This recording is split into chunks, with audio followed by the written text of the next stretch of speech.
ang nadarama. Pilipinas muling magsama-sama. Pilipinas, Duterte pa rin ang tunay na nagmamahal. Hoy, nagharap na si General Torre at saka si retired Captain Dado sa DOJ, Department of Justice. So, may nakapile na kaso kasi kay Captain Dado. Retired Captain Dado, supporter of PRRD. Ito yung mga nag-attempt na magkakaroon ng kudita against Marcos administration. Di umano. Panoorin natin ang kanyang pagpunta sa DOJ. You read the same, sir? Have you read the contents of your content of it? Yes, sir. Complete affidavit. Do you swear that the contents of the complete affidavit is true based on your personal knowledge? Yes, sir. Sir, do you understand that any untruthfulness in the complete affidavit may result to the filing of charges for perjury? Yes, sir. Yes, sir. That's it.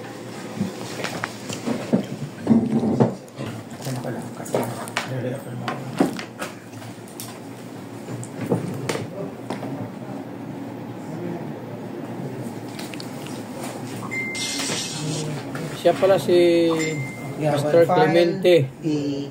Counter Ang affidavit tunay na pangalan, siya si filed by Captain respondent. Dado. Retired na siya, pero Enrique. active siya sa social media dahil meron siyang YouTube channel. Ano ito? Ito? Hindi. Yan, tama. Ito. Pwede natin ito. Nagre-record. Ganun ba? Ano yan? Sir, tayo po tayo. Prosec, gusto rin ng video. Okay ba? Sige, sir. Ano lang po, ha? Souvenir niya. Sige, sir. Stand up, please. Please, your right hand for... Sorry. Mr. Enriquez, do you swear that your counter affidavit contains the truth and nothing but the truth? Yes, sir.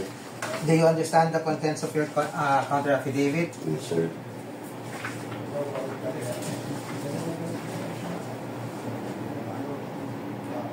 Do you swear that you executed this counter affidavit voluntarily and you are not coerced? No, sir.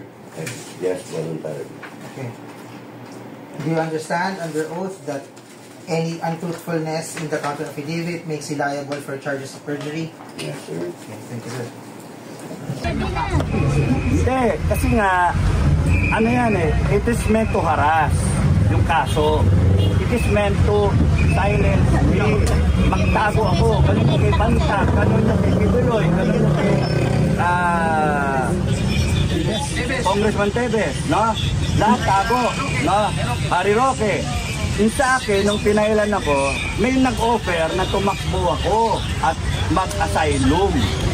Hindi ko tinanggap, no?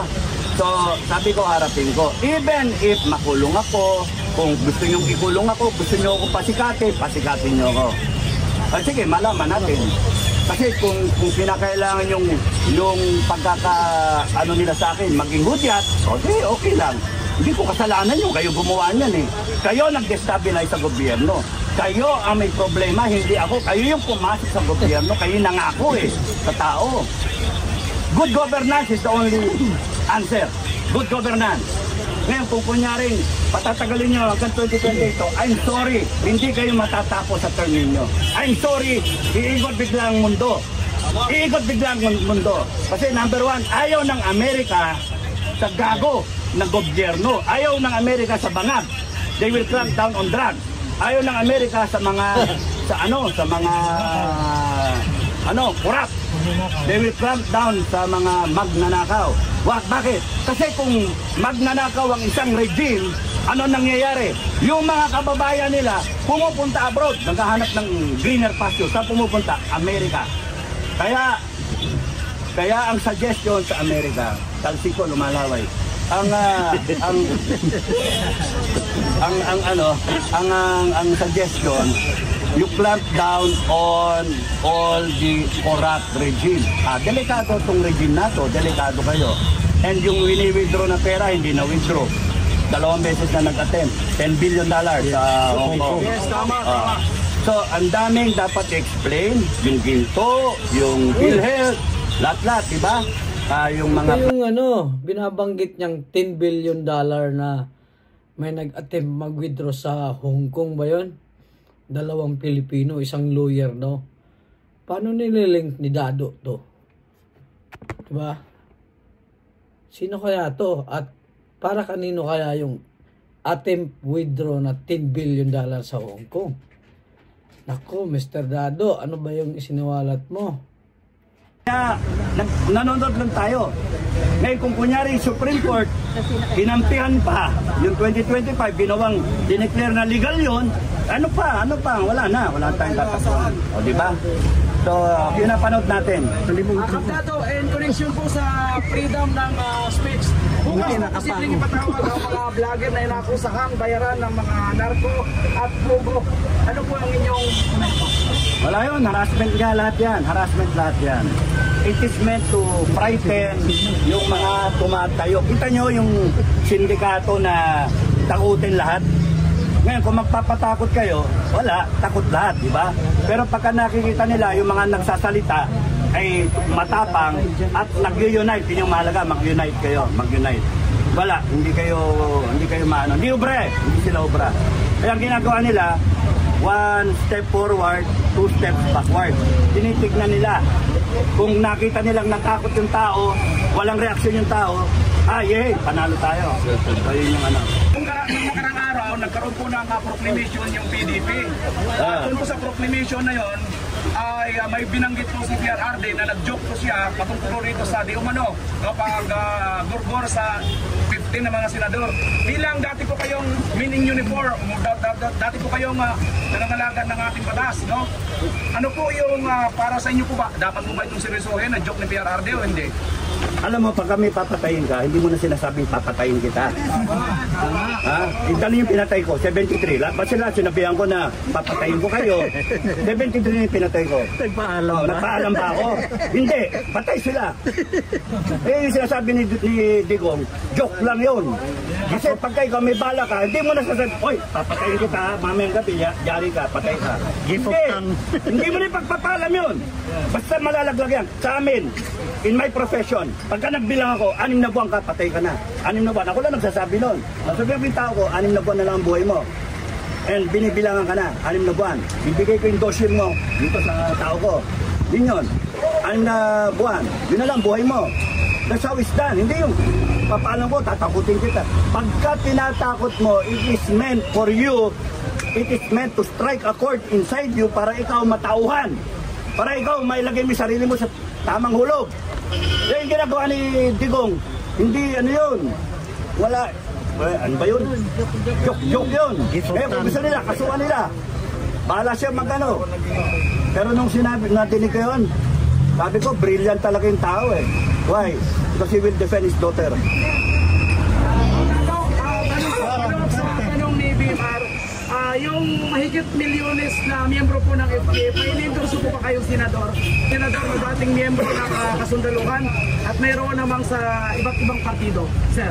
Hindi pa namin naayos yung listahan. Gagawa kami ng listahan namin. Pero ang sa akin, ang isa sa mga endorse ko, yung mga PDP also.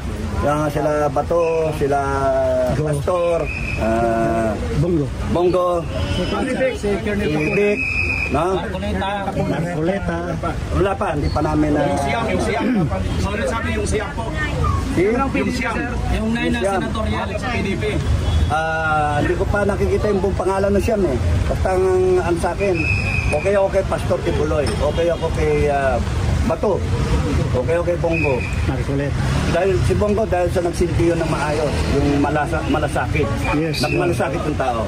Okay na siya, passes na niya yun. Si Bato, dahil sa lumalaban din siya. Kahit pambinsan-minsan, gano'n, pero okay na si Bato. Nagkausap na kami sa academy. Sabi nga ni Bato sa akin, kasi sinabi ko kay Bato, Tobat, sir, ano yung Anong tingin mo doon kay, kay Nick Torres? Kay Torres. Ano yun? Diyan na. Ano? Upakan ko yung pagka nagkita kami. Sabi ko gano'n. Nagkita kami kasi.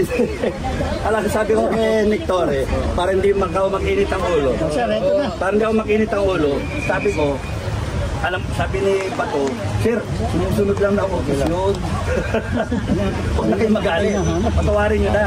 Magsasorry yun sa inyo rin. Sabi ko gano'n. Ayun kanina, pagdating, iningatan ko yung sarili ko na nakadalawang estrella eh. Wala pa kinakita ang dalawang estrella na Pero with due respect to Nick Torres, he is just doing his job as CIDP. Look at it professionally. Okay? Yun lang ko. Kailan natin gagawin itong pangarap sa gobyerno? Kailangan namin ikaw inakasuhan. Tuloy-tuloy pa natin ito bilang mga... Pagka ako, pagpakulong ako, dala niyo ako pagkain.